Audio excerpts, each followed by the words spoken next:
What's up, beautiful people? This episode of the podcast is sponsored by Born to Rise. Born to Rise is an incredible foundation that offers a platform for regular people to share their heartfelt stories of how they overcame hardships and traumas. Born to Rise hosts annual events with guest speakers from around the world to come here in Montreal and talk. They are planning to expand across Canada. For more information, visit borntorise.net and stay connected with such a powerful cause. There's a big Born to Rise event coming up in the next few months in Montreal. If you're around the area, check out borntorise.net, get your tickets, and come and see what this event is all about.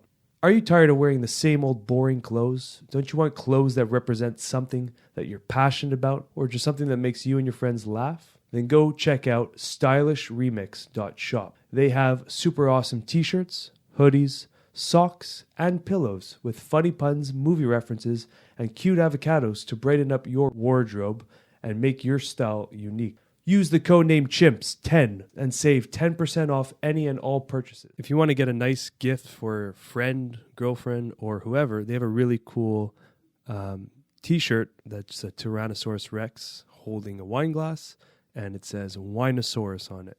So go get yourself a Winosaurus t-shirt today at stylishremix.shop with the code name Chimps10. Save 10% off that purchase and show the world that you are a Winosaurus. Welcome to Curious Chimps Podcast. I'm Nathaniel Pearl. And I'm Sam Sheva. And welcome. We here at Curious Chimps are law-abiding citizens. We do not endorse anything illegal. And anything we discuss is for entertainment and not information purposes. We are not experts, and nor do we claim to be. So please, consult doctors, do your research, read the label, and for the love of all that is holy, be safe. All right, let's talk about drugs. Curious Chimps.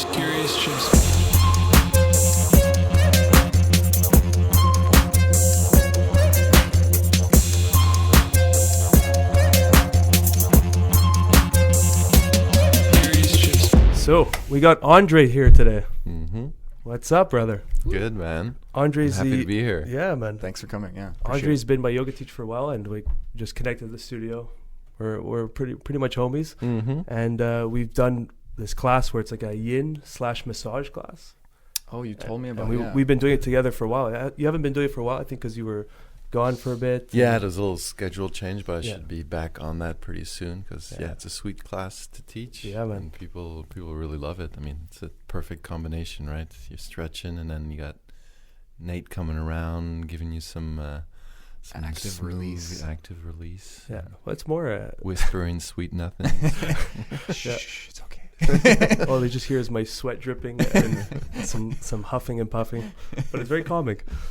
Do you have like the block or something? Like, do they let you know if they want to be touched or not? Or is you show up for that class. Okay, it's pretty much like, there's not a lot of people, but everybody knows that it's called the yin tonic. Ooh. So the yin is like the deep stretching part, and then the tonic is my man Nate. You're the tonic, baby. Tonic, man. I'll take it.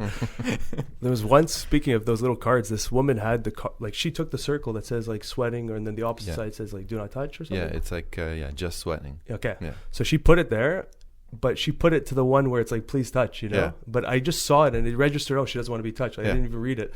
So I massage everyone, and she came to me after like, was there something wrong with me? And I'm like, is it me? I'm like, I'm so sorry. Like I never saw that before, and I'm like, oh, she doesn't want to be touched. It's okay. That's funny because she grabbed that to be like, I really want to be touched. And I gave her the opposite. Go to town. And Oh, I felt horrible. I told her one. It's adjustments, please, and then just sweating. Yeah. So then I told her I give her double time next time. She never came back. So someone out there Probably hates me. I'm out. sorry, lady. I felt horrible about that one. Oh, Nate. Can't win them all, man. That's it. So, Andre, you have, you went to Vipassana recently. I did. And we've spoken about Vipassana quite a bit on this podcast. A bunch of times. Mm-hmm. And yeah, man, that's a journey in itself. Absolutely. Yeah, and I've been listening to a few episodes, and particularly, I mentioned to you, like the one that you guys were talking about when pretty much when you came back, and it was kind of like the Vipassana and psychedelics episode. Oh yeah. And I was digging it because it inspired me to and I shared with you, like, because it was my second time around, right? My second 10-day, and I did a 3-day last summer. So, already a little bit of experience behind the belt, still a lot of learning. It's always a crazy, intense roller coaster ride, no matter how many times you do it.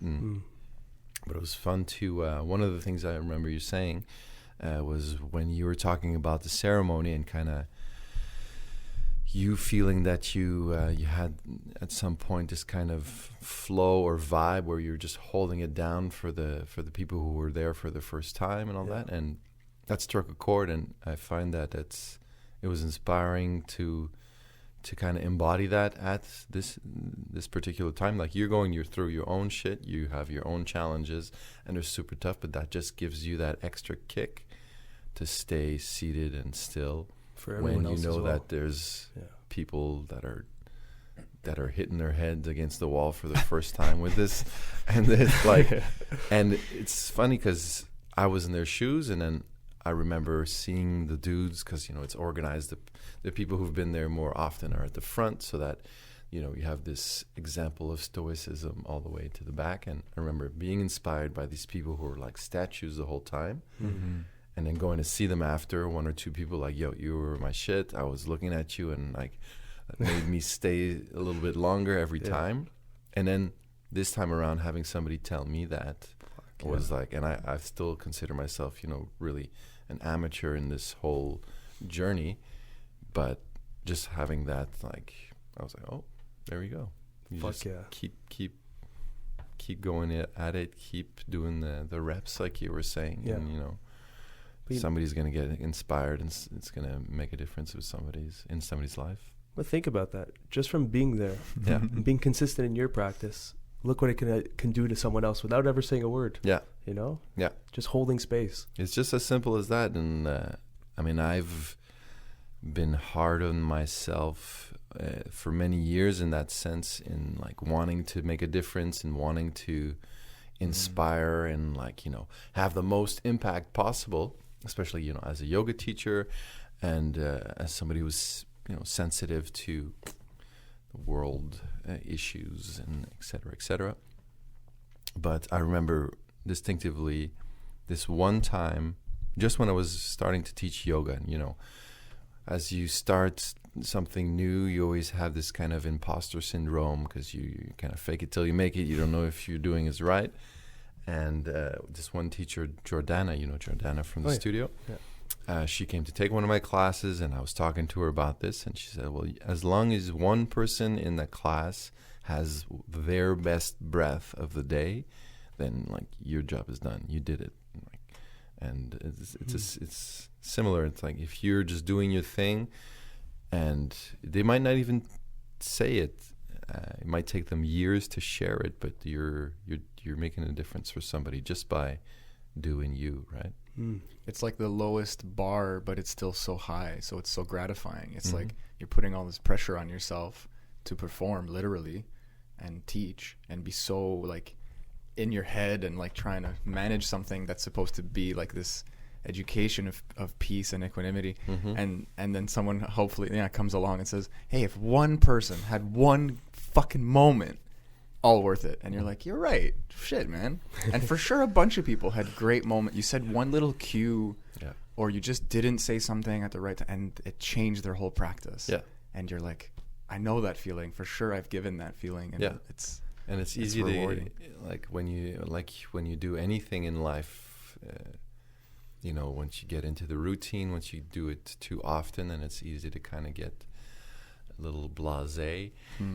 And but it's always coming back to, well, number one, the trust that whatever you're doing is good and is somebody's getting benefits from it, and not allowing yourself to kind of, even if it's repetitive, even if you're teaching a lot of the same things, keep it fresh for yourself if that's what you need to stay motivated. But know that whatever you're teaching, there's always going to be a new student in class that is learning something for the first time, even though you've taught it 100 times. And just remembering that, it reminds me of yoga teacher training. And some of these practices that are just start again, like Goenka at the Vipassana says, it's just like you just got to restart continuously, and even though there's like a certain sense of boredom just that can get that could instill itself into whatever you're practicing, into whatever is routine, always try to have a beginner's mind, that not knowing mind that can always find something new, that could always find a different way of saying things. The same with like, the Zen circle practice, that calligraphy meditation practice. That's just like people spend their entire lives just trying to draw a perfect circle. Yeah, it's like how maddening is that for most of us? Just like, oh my God, you want to go crazy just thinking about it. But I love it though. It's like you're ignoring the idea of plateaus. And in a way, I guess there aren't any. It's like you literally are going back to the beginning all the time and kind of shedding. So it's not the same as like a skill. I don't know. It is the same thing in terms of repeating until you're successful, but like there's no clear marker for success. Obviously, you feel lighter. Maybe you catch yourself in certain situations faster, and what's that? What did they say? Fire, frequency, intensity, recovery, and something. I don't remember, but it's like you notice some changes in your life. But it's like, I don't know, if you practice a skill, you can get objectively better, and then you have to remind yourself, like, oh, I know I'm plateauing here, but like I got to keep going.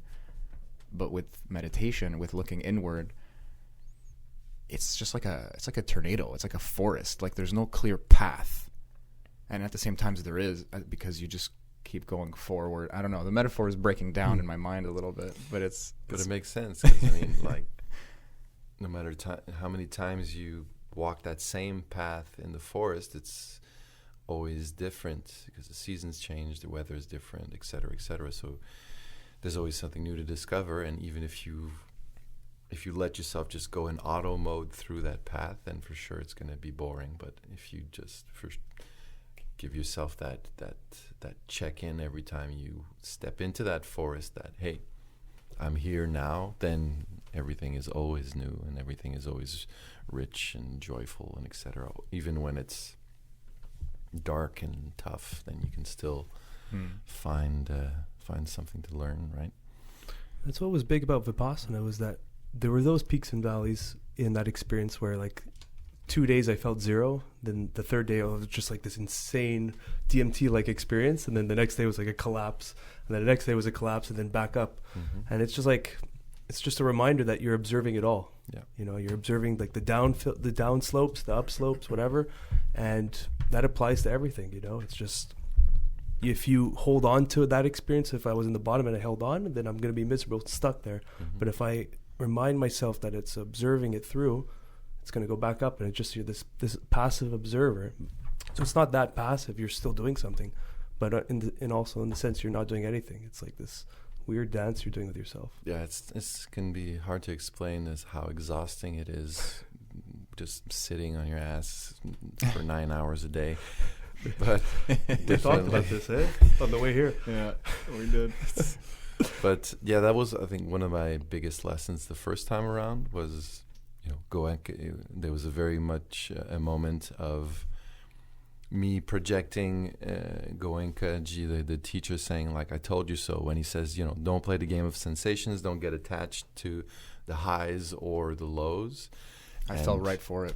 Yeah, me too. And I think we all do, and I think that's part of the teaching is, when he explains the levels of wisdom, the levels of panya, it's like there's the one that somebody you trust tells you this is truth. You're like, okay, that must be truth. Then the second level is when you kind of break it down intellectually and you think, okay, this makes sense. And then the third one is when you live it for real.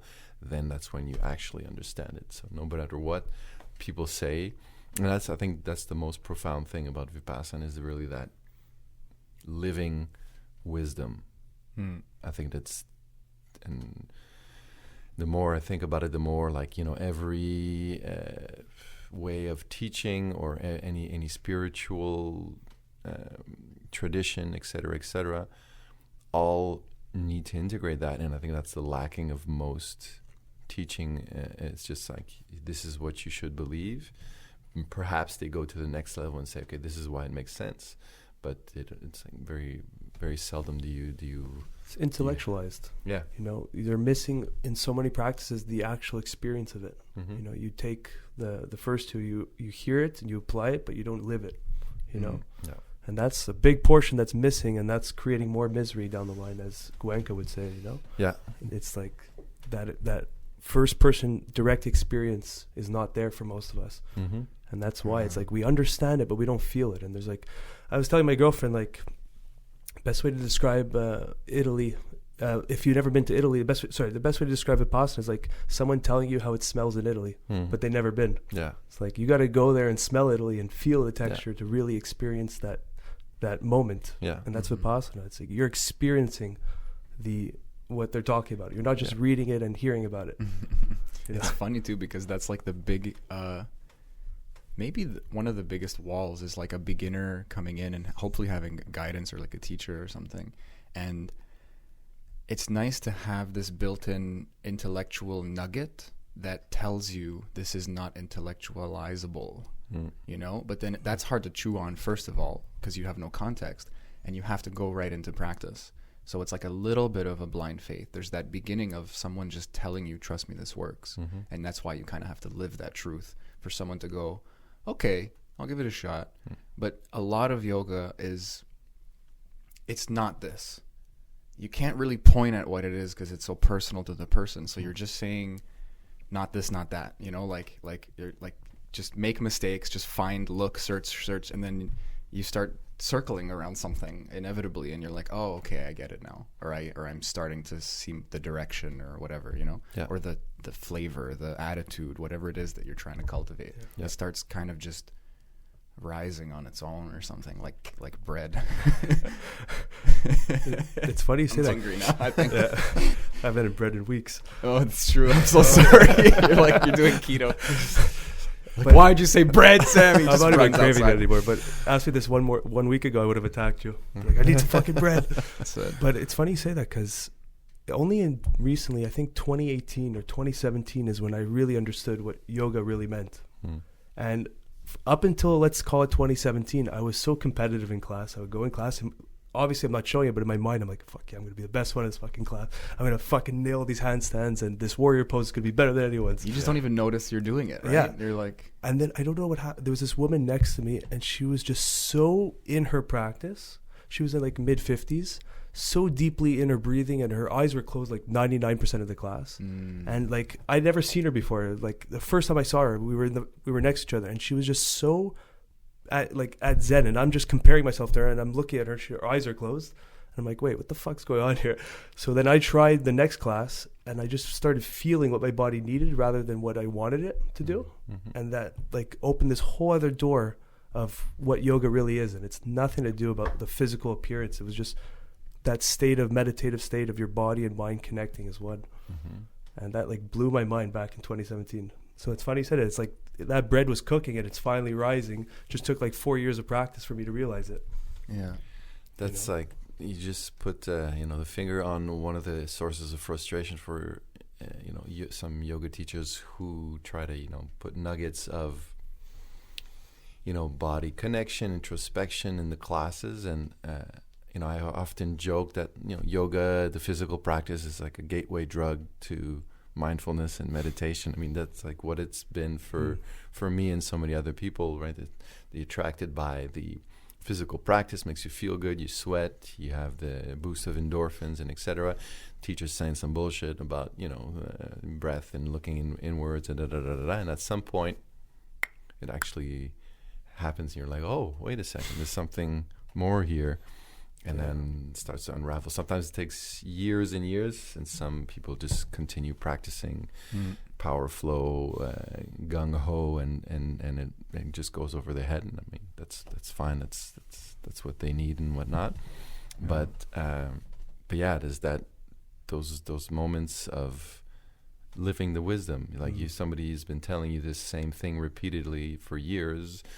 Take care of yourself and this and that, and take this moment to and Shavasana is the most important pose or whatever, and you're like, yeah, what is this bullshit? Yeah, it's the hardest pose. Right, exactly. And you're like, wait, yeah, it is, because I'm not here anymore. When I'm in Shavasana, I'm already, back at work or doing my grocery list. Or and you see a muscle act to the thought when you're really trying to shut down the whole body. It really is eye-opening. Absolutely, and I think that's the big, Vipassana is so amazing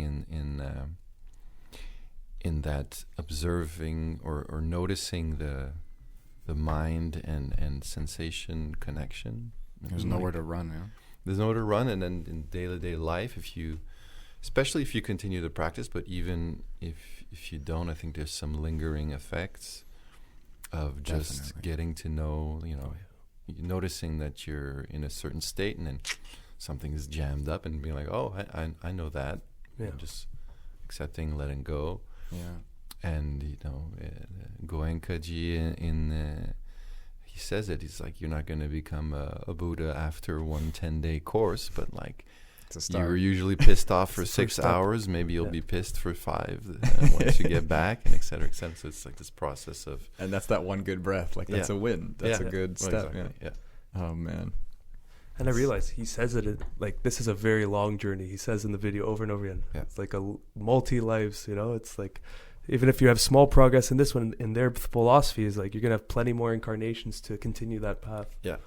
So it's a nauseating thought when you think about how long this might actually be. Yeah, you're just like, oh, man. But it's so vast and complex that you're just like, oh, okay, I don't get it.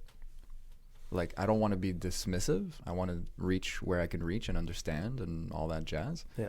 But I'm not gonna get that. I'm just not going to get it. So it's like, okay, just worry about what's going on in front of you. Just go back to... And that comes back to kind of like that notion of surrender, which a lot of people have trouble with because, we are all kind of trained to be skeptics in a good way. The scientific mind is a good thing because we avoid so many, nowadays we could use a lot of more skeptics in the media and etc. People don't have that scientific mind in the good way. It's the best tool we have right now, right?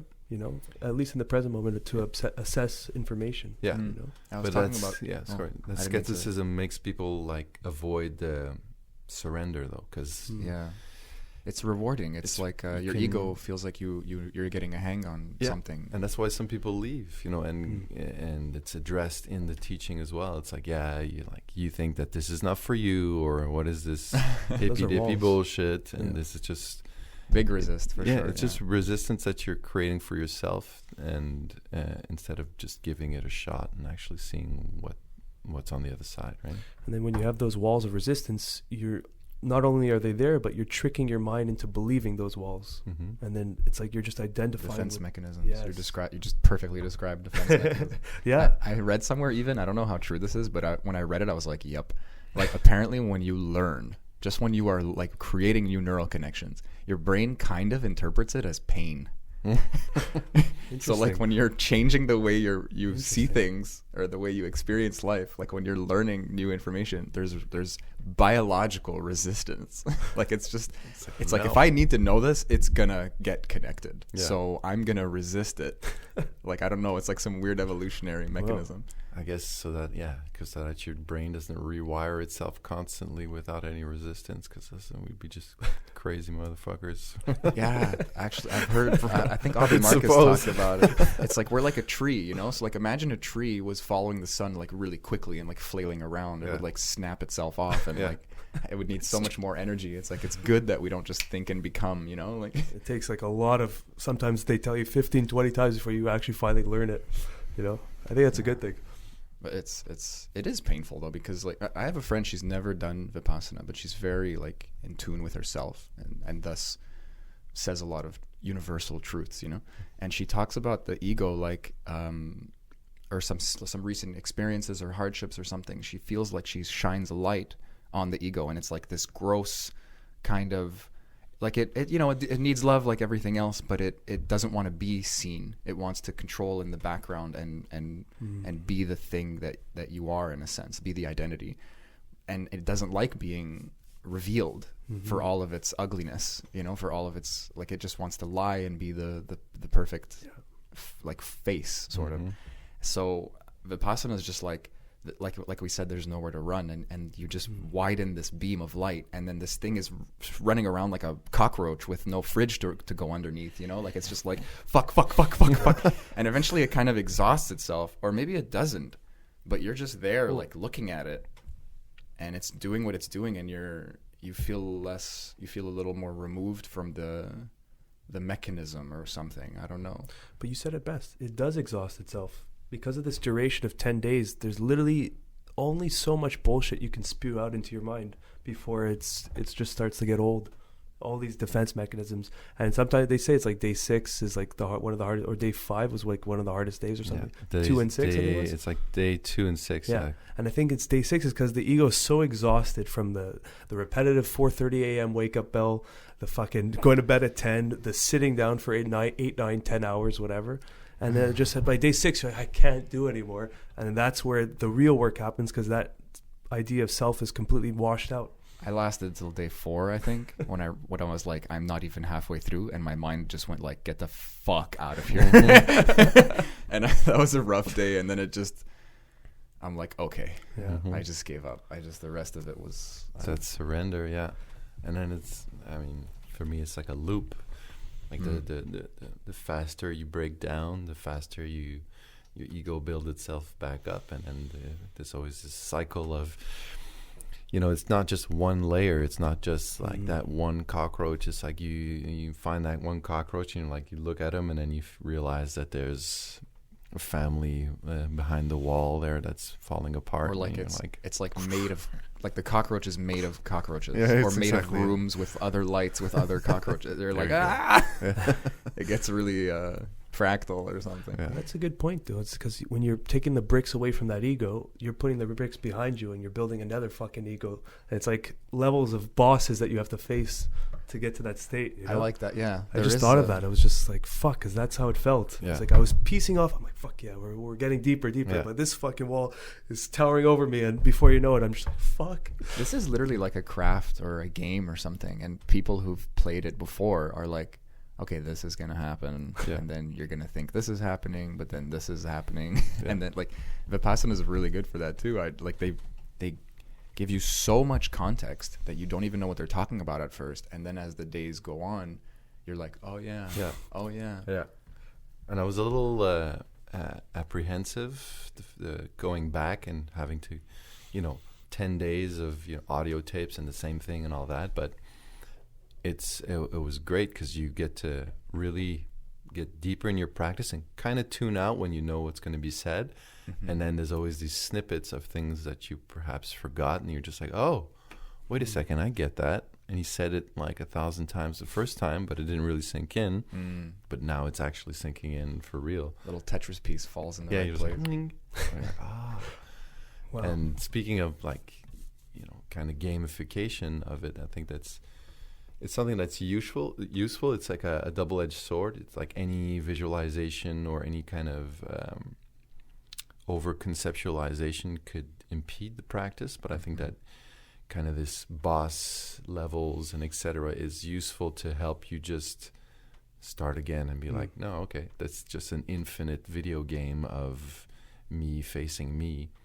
And then I watched Star Wars recently and stuff, so I was face to face with my Sith version of myself. Like it was like Darth, what did I call him? Darth Dracius, I think. And it was just this kind of see facets of that ego of like there's this dark rage and all the stuff that you like to think that you're not, but is that it's still there. There's your higher self, which is all the things that you like to pat yourself on the back about. That there's a higher self that's actually just compassion and love and whatever, and then there's the ego higher self of of the projection of whatever positive thing you want to be. And then, like what's it called, the super ego or something? The super ego, yeah. And like between the two, there's that monkey, the body sort of the dude who's just like throwing wrenches around and like Yeah. He's momentum. He's just fucking with everybody because but he's also this like a source of kind of like fun and joy, right? So there's like these. I visualize this like three dudes. So like this darkness dude of rage and whatever, who's also very sad and has all this side. There's the higher self who's, you know, got all this love, compassion, but is a little bit on the high horse. And then you got the trickster, the joker in between, messing around with both of them. The wild card. Yeah, exactly. Yeah. This moment of like visualizing that, I was like, oh, that's pretty cool. Wow. So it's cool to see that and to be like, okay, that's kind of like you can see how certain thoughts coming into your mind are sourced from either one of these, which I found useful to be like, that's funny, recognize that, but then come back to the practice. But it's dangerous to like be too much in that visualization, or else it becomes like too much of a hard truth instead of just like a useful tool. It's like you have to take your own what would you call those? These like moments of inspiration or enlightenment where you're like, oh, this is really me. This is how I work. And there's so much value to that. And then like a voice in your head, or maybe the DVD or something, like the video, like the sound says like, go back, like start again. And you're like, oh, but this is so cool though. You're like, no, man, just look at the black of your eyes and feel your body. Yeah. You know, I remember, I'm sure similar experience, but like on the 11th day, let's say, like you're able to talk to everybody again. And we're sharing some experiences. And, you know, we talk about how you kind of get stuck sometimes. You're going down like an arm, or you're trying to do the arms with the torso or something and just scan. And then like a piece gets stuck somewhere and the rest keeps going down. And you're like, what? And I was trying to explain like how I get out of it to one of my bunkmates. And I was like, you know, I just start kind of moving back and forth and just kind of giving it attention, but then remembering to keep scanning. But I just go back up. Like I don't try to race myself down to my feet. And then he goes like, oh man, but then I'd be looking like this. And I'm like, I just caught you, man. Like I'm no teacher, but like I can tell you're visualizing your body because your eyes are closed, but now your eyes are darting, like you're seeing your body. Like that's it's a deity, it's an image. Like there is no image. I mean there is, but go to the senses, go to the black behind your eyelids, go to the feeling of your body. It's, for me personally, I have a lot of physical awareness, and a lot of it turns into this visual experience for me, whether my eyes are opened or not. There's this deep imagination about how my body feels. Even when I'm in Shavasana, I can kind of see these snakes like rushing around my body and eating my tension. And it's like that's a deep visual experience that according to Vipassana is like complete bullshit. You know, I mean there's a truth to it or a usefulness to it, but there are no real snakes. You know, whatever that is an interpretation happening in my mind, and I need to get ahead of that. Or I want to anyway. I spoke to the teacher about this because at some point, you know, as a yoga teacher, I have a decent knowledge of anatomy, and I actually spoke also to my buddy and fellow teacher Carl, who was there with me last time, who's studying to be an acupuncturist. Nice. So he's like even much deeper knowledge of me and of the meridians, et cetera, and you know, was discussing how this knowledge has helped me kind of spark the awareness of sensation by having a blind area and being like, what is there? This, okay, I can kind of feel it, which is useful as kind of like a spark or trigger. But if you stay stuck in that, then it's just the intellectual mind being like, oh, this is my jaw, or this is my upper trochanter. You start creating instead of just feeling, because it could be just like you can feel things very specifically, or it could be just like a mass of sensation. It doesn't matter. You don't have to feel every little micro thing. Eventually it'll just happen by itself, right? Because you'll just... And pass faster. I mean, I'm thinking of pain as you're speaking, because I relate to everything you're saying, but it's like through pain. Yeah. So it's a lot of times you're in pain and there's this radiating pain that's just really not there. It's like unconsciously or otherwise you're like adding to it somehow, making it worse, playing the victim a little. Oh, my shoulder hurts, you know, like, so you're adding a little story to it. But if you zoom in, if you box that pain in, you realize the limits are way smaller than you realized. And now just from focusing on the pain, it's so diminished. And you can actually maybe assess what the damage is, so to speak, what the real pain is, and maybe even what the cause is. It's interesting because there's a knee-jerk reaction to add. You know, you think you're just observing, but you're adding. And I gained a lot from being able to, like, even when when I was doing Vipassana, and since then, feeling internally, like actually feeling my body and not visualizing it. A way for me to do that was to remember pains, to be able to feel like my kidneys or my liver or like things internally, or like my lungs. I'm remembering times when they weren't working right because I don't really feel them otherwise. So it's like I'm coughing a lot because I smoked or something, or I'm sick, or like I have a headache. So like the inside of my head suddenly is like sensible, you know, like I literally was pulling from memories. And then maybe that's a spiral too, a little imagination spiral, but it was kind of like a reference point. Yeah. Well, in that sense, injury and pain is a huge teacher, right? Because you become aware of something that you weren't necessarily like. You don't really, like, you can intellectualize, like, you know, bending your knees to pick something up or whatever, but you really realize how important it is once you hurt your back. Right? Yeah. And like that sense of like wisdom is in the experience. And in the sense of like adding layers on your experience, I think that's something that one of those intellectual lessons that I really integrated in, particularly in Vipassana, but also in yoga. It's the idea of like the two arrows. I don't remember specifically where it comes from, but I remember it from my yoga teacher training, in the sense that you know, life throws arrows at you, you know, anything that causes pain, discomfort, suffering.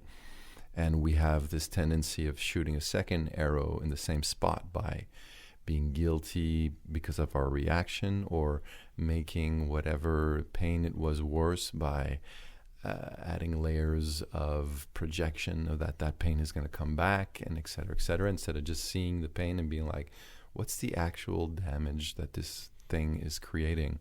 And then when you're sitting there and you're whole leg is like throbbing and you think that it's going to fall off, and you're actually starting to get hypochondriac, and you're like, oh shit, is my knee actually fucked up? And then you just slow down. You're like, no, you've just been sitting on your ass for a while. Yeah, for 8 hours. Hurts. Yeah. And it's okay. And then if you take that attitude for long enough, you see this vibration, and then you can go past that blinding sensation and see subtle sensations underneath. And then at some point, the blinding one just kind of calms down, and you're like, oh, wait, that wasn't so bad finally. Or it just becomes noise. Like you see past the label. So it's kind of like that radiating, like that addition, you know, like you just become more honest with the experience. And I mean, I'm reluctant to use this word, but you transcend it. Yeah. You transcend yourself. We're label makers, you know, we're just, oh, I know this, I know that, I know this. And especially when you're in a hypochondriac state, a little bit of a fear state, there's a big opportunity to surrender. So you fall through it, and you go like, oh, it's just this. There was this big old lid that I put on top of it, and I trapped it, and it started steaming, but it's just this. Yeah, it's like, just take off the lid. Well, that's surrender, man. And it's like a meme I've shared on, I think it's a meme I shared on Facebook a while back, and it reminds me of this. It's like this guy it was a cartoon. He was holding a rope, and his hand was all bloody. And it was that image, and the one right under is like, sometimes letting go is easier than holding on. And then he lets go, and his hands, there's two, one holding on all bloody, and the other one just letting go of that. And you have that pain, and it's so strong in your knee or your butt or whatever.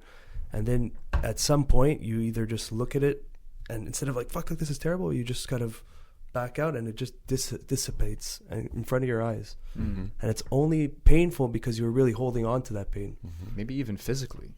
Yeah. Just like your breath changes, and your it's body. All fueling it. It's all fueling it. And I had that in Vipassana in my back. There was like 4 dots in my mid-spine. Like I can see it with my eye. It was like boom, boom, boom, boom. And I was just looking at each one, and I would get through one of them and then to the next one and then the next one. And I was just from observing. And then I got excited. I'm like, fuck yeah, I'm getting rid of this pain. And they all came back. And I'm like, oh, fuck, I have to do this again. Okay. And I restarted. But it was like, it's like this story you're telling yourself, like, that's painful. That's really painful. That's not making me feel good. And you just fuel that second arrow that you were talking about. Yeah. Because we identify with that second arrow. It's like it becomes a huge part of the ego, and our definition of who we are is how we react strongly to things, right? We're like so attached to like fixing things in life, which is super useful because, you know, we have to be action oriented in order to get things done, right? And that's, you know, Vipassana, and the attitude is very far from non-action. It's non-reaction, right? So once you stop reacting and letting go of that attachment to pain and like your opinion about it, or this is how I react to this and this is how this should be, then you act much more authentically and without all the bullshit, which is like and it's funny because you think being attached to this ego reaction that you're being free and that you're deciding this, but you're actually just a slave to that, like to that neural pathway of whatever trauma that came from your childhood or whatever somebody told you you're supposed to be, an intellectual's point of view, whereas the true freedom is letting go of that and just acting from a more profound state of detachment, a benevolent detachment. But yeah, acceptance. People feel like they're like acceptance is like a holier than thou. Like you have to let go and just accept. And it's like part of that is accepting that you have power to change things and desire to change things. It's true surrender to the moment, to the experience. It's confusing what that looks like sometimes, and the ego is going to come in at light speed sometimes and give you doubt and confusion. But it's just an all-encompassing like flow. It's not being stupid or lazy or something. It's just understanding through experience only, really, that the strength, like you're in a river, and the way you harness the power of the river is letting yourself go with the flow. If you try to fight it, you're gonna lose. So it's an allowance. Yeah. It's allowing yourself to stop fighting and to go with the flow. And it's images and metaphors, and I don't know. But actually, I wanted to ask you, and it's related, because they speak about it in Vipassana, and it's something I've always thought about and tried to integrate. And it's something I have a hand in. It doesn't feel like surrender. I'm kind of trying to manipulate it, but I'm wondering your opinion on it. The idea of taking this to the streets, so to speak. You know, like you're sitting for hours, you're cultivating a certain equanimity, and you have a lot of context at Vipassana as well, so the intellectual has a lot to chew on, and it trickles into the practice very well, an informed faith, if you will. So he starts talking in the later days about, like, you know, go outside and do this. You're not doing it now because you're cultivating something. If you do it out there and you feel the wind, or if your eyes are open, there's so much more to be distracted about. And it's a next step of the practice, because the goal is to open your eyes and still be scanning, to open your eyes, to walk around and still meditate, or still practice this, still just let the river take you, kind of thing. Yeah. So, like, do you ever try to do that? I mean, I'm sure you do. I'm sure we all do. But like, what's your thought on kind of trying to enact that consciously? Like, does it just come from sitting and doing the work, or do you want to like try to wear a hat, so to speak, like to put your mind in that state, because you know where the seat is in your mind. Yeah. So you go, okay, I'm going to try to hold on to that, and I'm going to get up and walk around, and I'm going to speak and do a podcast or go to a party or something. I think that it comes first and foremost through a conscious effort, because any new habit has to go through that. And like, you know, the second time you're going, and even as you said, like, you know, I think it's day 8 or something like that, where he actually says it is like, now the challenge is to continue practicing even between the meditation sessions. So like, always be conscious every step you take, every bite you take, etc. When you go back, one of the first couple days, the teacher reminds you, is like, remember, you guys are old school, so right away, like try to practice at every second. So just having that habit of getting up and doing that, I think it's still like for that to then be transposed into everyday life. I mean, some people integrate it faster than others. You just keep going back. You keep giving yourself that intention. You can give yourself cues or tricks to come back to that state. But eventually it'll be internalized and you don't have to think about it. It makes me think of some neuroscience, studies that have been done on the brain. Like, let's say it takes like 8 weeks of daily practice for the prefrontal cortex to inhibit the amygdala's stress response, let's say. So that means your conscious brain is being like, I know this, take it easy, it's all good, right?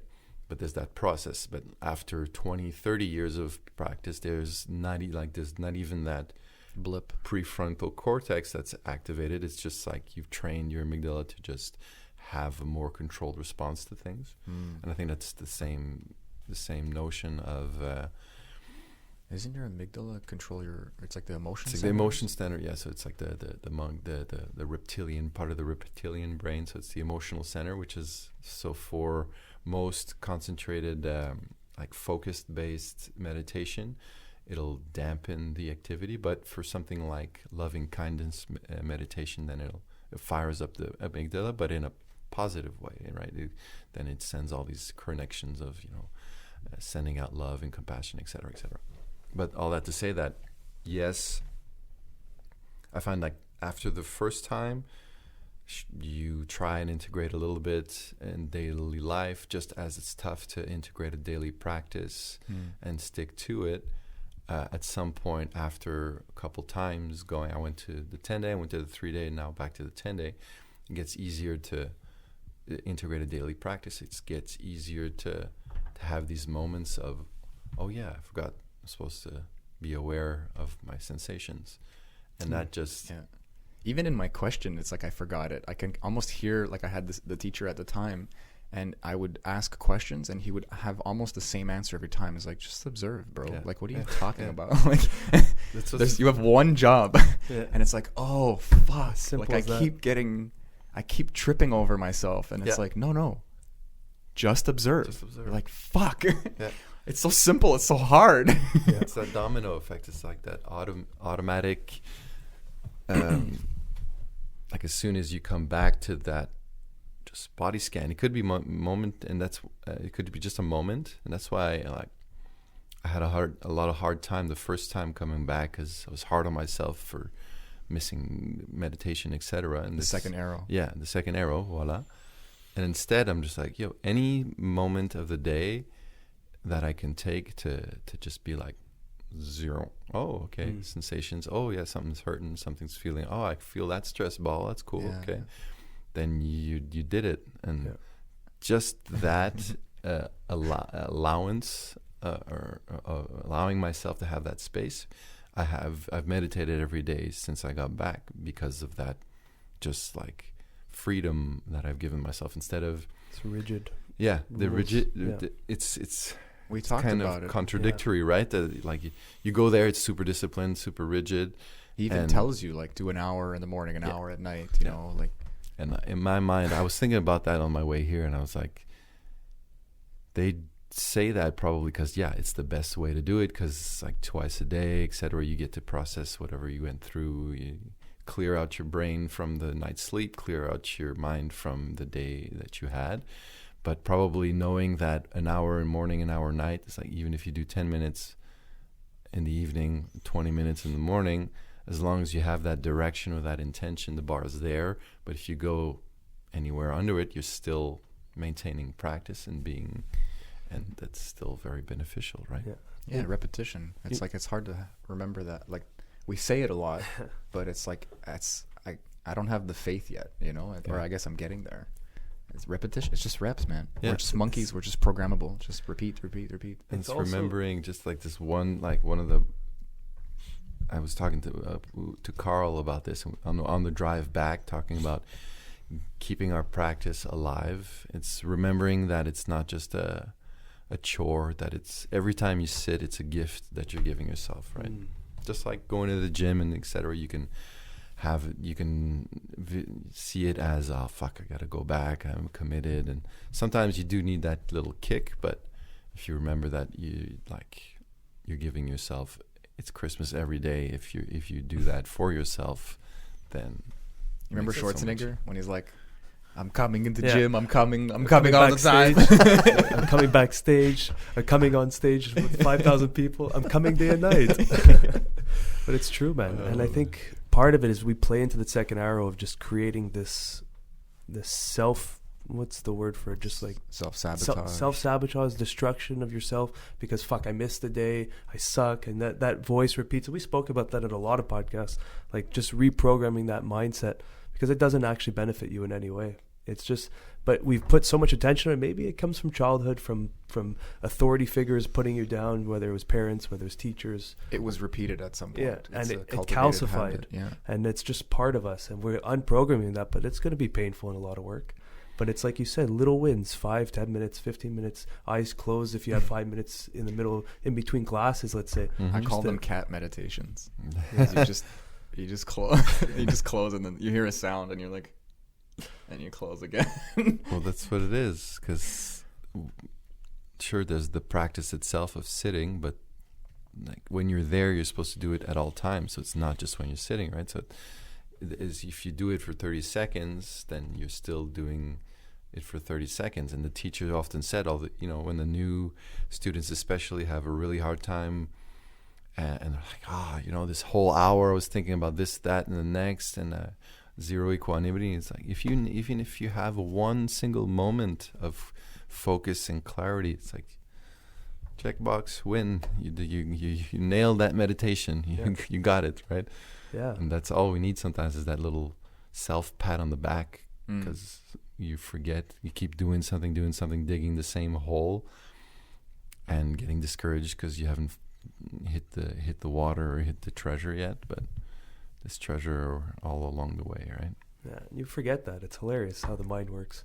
And it's like at Vipassana, when we started sharing, this guy came up to me. He was called him my co-pilot. He was next to me the whole time. And he came to me, he's like, dude, you gave me so much strength. And I'm like, fuck, I felt it too. Like, there was a deep connection there. And he was talking, he's like, there was 4 days, man, where I felt fucking nothing. I was so pissed. The first couple of days I was really feeling it, then I was just blank. And I'm like, dude, you're just experiencing anicca at its finest, like impermanence, but you're in it and you're making it permanent. You just got to find equanimity in there. And he's like, yeah, you're right, man. I didn't think of it like that. Your mind just gets ahead of you, and it just creates. It's one of those one of those recurring doors, I guess, where you're like, the practice is working, and a part of you goes, oh, I found something, and it's like, nope, you're trapped, buddy. You got you. So many times it happens all the time. Fuck, I think it was day 6 or 7 when I was there. Day 6, and I hit this, like, what do they call that state of vibration, like bumka or something, or bump? It's like with the beat. The banga. Banga, yeah. The dissolution, yeah, the banga. So I felt this, like, it was the same experience of 5-MeO DMT, where it was just like no visuals, no nothing. It was just being in like its purest form. And what is being in its purest form is just vibration. So I was like in this frequency, and I'm like, whoa, like I'm trying to keep the ego out of it, and I'm like, fuck, I've been here before. Where? I was like, wanted to scratch my head, and then it just disappeared. Yeah. And I'm like, oh fuck. And I lost it. I went into this state of like fucking depression, because Goenka at the end of that day is just like, and don't hold on to that feeling if you like. It was like perfectly timed. And then 2 days after that, I had 0. Just like, fuck, I'm going back to the Anapana, just breathing and focusing here. And I couldn't even feel that. So I spoke to the teacher, and like, such a cool dude. He's just like, who wouldn't grab onto that? Like, we all would. Just That's go back. Nice that he like took the second arrow out. Yeah, he's like, this is cool, bro. We all do that. Yeah, because I went to him in a panic. Like, look at these scars. Yeah, exactly. It's just everywhere. Yeah. Like, I went to him in a panic, and he just like, fuck yeah, man, I would do it too. So that's wisdom. He's been there. He's done that probably fucking 50 Vipassanas. He's grabbed onto it. Yeah. So just hearing that, I'm like, oh, okay. I feel like I didn't have. I mean, I'm glad I had the teacher that I had, but he didn't have that kind of like compassion. or love. He just like had a really good sense of the practice, which I liked, because I think my intellectual, like for me, it's a Rubik's Cube. How do I figure it out? And he's like, it's a practice. It's just a practice.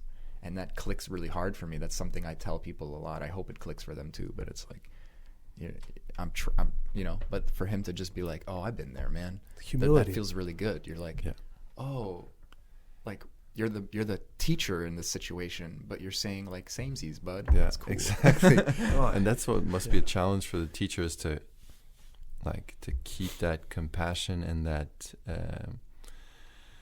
equanimity when you have all these new students coming, trying to like figure it out, right? Trying to, like, as you said, Rubik's Cube, and like, what is this and just repeating it. Like, I sit around a little sometimes to hear what the questions are and to hear what the answers are, and it's always along the same lines, right? It's always, it's the eager white belt. Yeah. Shows up to the gym, fuck yeah, I'm gonna be the next GSP. And it's like, fuck yeah, what can I fight? And then they get their ass kicked 100,000 times over until they realize, fuck, I ain't shit. I was that guy back in jiu-jitsu. I was like, when am I getting my next belt? When am I my next belt? And then you have to get your ass kicked a little bit. When you least expect it, that is when you will ascend. That's it. Like, I can imagine the frustration that they probably have to contain and work through. And I've had a few of those experiences that you were describing, of like, especially the first time I was like, hell yeah, I got this meditation thing. Nailed it, right? And then the next day or the next few hours, like, complete, you're just so in your body, and you feel like, gross and hungry, and there's like, pain. What am I doing here? That's the exact brick wall you just put behind you. Yeah. By piecing away this wall. Yeah, and then you turn around and you're like, I got this monster. Dang, and then knock your head against it. And so, perfect metaphor. Yeah, and then this time around, I think that's one of the best lessons that I took from the first time, was that knowing that there was the ups and downs. They're still gonna happen. That's like, but just accepting them makes like that, the loops a little bit shorter, in the sense that, like, when you go up to this kind of crazy sensation, you're just like, oh, it's there. Actually makes that cool stuff last a little longer. And then when it goes away, you don't beat yourself up about it. So just you see all the, you're not feeling anything, then you're just like, okay, go back to anapana, or go, if you're deep inside the body, then just go back to the skin level and just restart. And then at some point, just by restarting, you at some point, holy shit, I'm super deep right away, like half the time that it would have taken me the first time. Wow. Just because you're like describe, like, that's a nice, like that's a nice way of explaining the letting go and the go with the flow and the reward that you get for it, because maybe that's a little ambiguous sometimes, but you spell it out so perfectly. And it's I kind of lost my thought there. Whatever, we'll go back to it. But it's but in that sense that that it's like it's super, like, when you're going up that roller coaster, that tack, that's super, like, it's like an anxious feeling, anticipation. It's like, and then you hit it, and it's this best feeling, and you're rolling, but then at some point that that's gonna end. The ride's gonna end. You gotta wait in line if you want to go again, et cetera, et cetera. But like, you have to do all that if you want to do that. And you can't just get the good parts. No. You have to go through the lineup and the fucking walking around or whatever. It's all part of it, and it's the only way to really appreciate the good part. Yeah. But not really appreciate, because you're just observing it, but seeing everything as just its functioning mechanism. I think it's just like some kind of truer or more sustainable happiness, because like happiness maybe is like a high with an inevitable low, because of just how humans work. Just the contrast and the fear of losing it and all this stuff, like you just described, how to avoid all that, and equanimity allows you, like, the this too shall pass mentality is always useful, because when you're going through something hard, it saves you. There's the Lean on Me song where they say, like, sometimes we all feel sorrow, but if we're wise, we know there's still tomorrow. Like, that's a beautiful line, because it's like, oh, this is not forever, even though it feels like it is. But then when you're in a good moment, if you can remember anicca and what and like try to apply it there as well, then you're enjoying it more because you know it's fleeting. Bingo. And you get more out of it, and you're okay when it's gone because your expectation now lines up with reality. Yeah. And whoosh, And that now could you're be going down the river. Yeah, it could be contradictory, like seemingly contradictory for somebody who's, I don't know, like a little too YOLO or hedonistic, and like, yeah, well, like if you're detached and you don't enjoy things, like, all right, how could you enjoy life? But it's like, no, it's knowing that that good thing is not going to last makes you just appreciate it a little bit more, but without being like, Being cynical. This is amazing. Yeah. Instead of being like, oh, this is amazing, I don't want to ever stop this. And I think it's I think I would tell that person to think of it like a stock. You know, like if you're putting your money in Bitcoin and it's flying up and flying down or something. I mean, I don't know the stock market or anything, but if you zoom out, like we've talked about, and you see like Apple has all these ups and downs in a day, but it's just going like this. It's just climbing over Zoom time. out long enough. Yeah. So you want those highs, but it'll give you those lows because you're lying to yourself essentially. Whereas if you're always a little content, then over time, what you've cultivated is really beautiful, really, and then allows you to be happier in sad moments and less sad when the happier moments are gone. Yeah. Appreciate the happier moments more deeply, etc. Even appreciate the sad moments just for the contrast. That's like an intellectual thing for a lot of people. But when you're in a sad moment and you can be grateful for it, that's weird. yeah, That's like it's crazy. a little nuanced. It's a little. Yeah, one of my coping mechanisms, or I don't know, tools to kind of integrate the practice was like thanking the pain. At some point I was just like, oh, okay, yeah. Like when it was really, really getting like quasi unbearable, not like the stage where you're completely torturing yourself, but that point where your ego's like, okay, you should move, okay, this is time, you've done enough, and this and that, and you're just like, no, okay, no, observe, be like, you know, thank you, pain, for teaching me all this shit, and et cetera, et cetera. And related to what you were saying with the stocks, it's like, you know, when we were talking about the Zen circle before, then you integrate those two, and it creates like a you know, this 3D spiral that even goes up and down like that, but eventually there's still this line that, because you're experiencing so many things, but if you just maintain and keep that equanimity, you're still going up, and then you forget about a certain lesson, you go back down. So even within the up and down experiences, your reaction to it is also an up and down, because you forget lessons, you remember them, and then like get back into old habit patterns. Yeah. Then you realize that, and then you come back up a little bit. And I love the image of a spiral when you're talking about like self-discovery, or whatever the journey, the path, because there is a let's say a different longitude but a similar latitude. You are revisiting things, but in a different place and time, or you're a different person or whatever. Like a spiral is perfect, but then also, like you're saying, that it's like this fractal, that experience is on the up. And then like people who analyze stocks and do like day trading or something, they have all these other lines that they're looking at based on that information, and then you can see like the real trend, let's say, and there's this line in between all the ups and downs, and that's kind of that wisdom of seeing through what's really going on, and that line, that medium is like that average is like the equanimity that is accessible. yeah, You know, that's your attitude. The life is actually, the number is actually doing all that up and down, but there is this awareness that is always ready to be plugged into. and it's tough to remember that because you're not like supposed to think about that, right? You're supposed to think about the actual whatever is going on constant. That's what you're supposed to observe, but with this background consciousness of the spiral and et cetera, it's tough to just stay grounded when you try to. It's a lot of yoga for me personally, because I'm that Rubik's Cube brain, right? So I have a lot of intellectual U-turns, if you will. You know, like things that I'll be like, oh, I'm thinking, and then I go like something that is a good thought, that is like a well-trained thought that explains to my monkey mind why I should just go back to the practice, so to speak.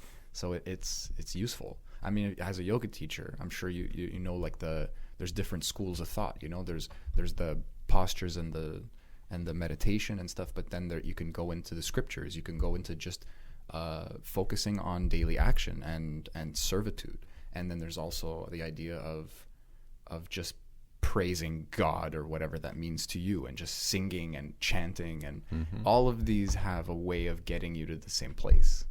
So and I feel like most people, I might be wrong about that, I'd love your opinion, but I feel like most people can benefit from all of them.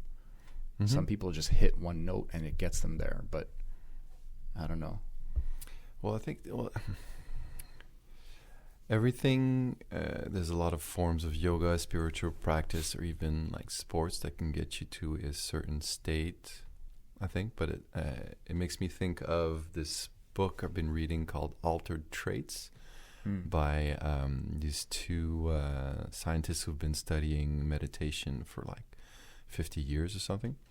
That there's all these practices, there's all kinds of practices that alter your state, but there are very few that alter your traits long term.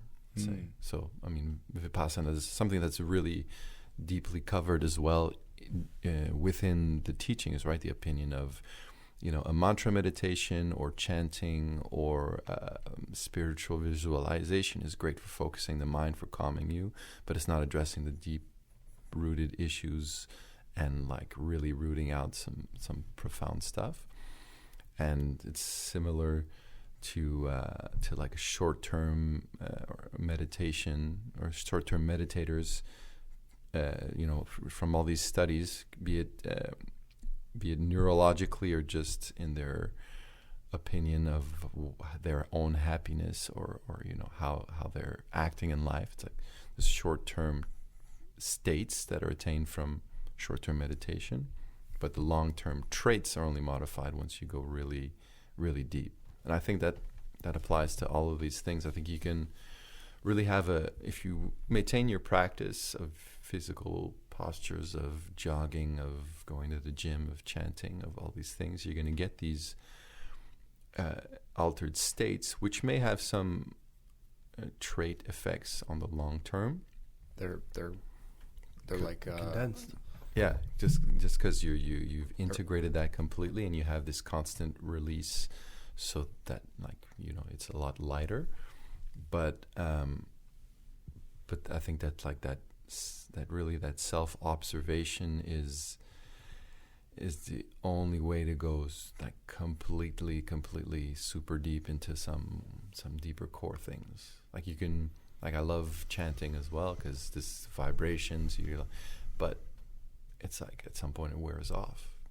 You are seeking something at that point, you know, like there's a benefit to, I don't know if I'm doing asana or if I'm chanting or something. I even listen to like, I don't know, like some Ram Dass, like a group of people chanting. It takes me back, you know, and it feels good. And hearing a bunch of people all oming at the same time, like I'm chasing a lot of sensation.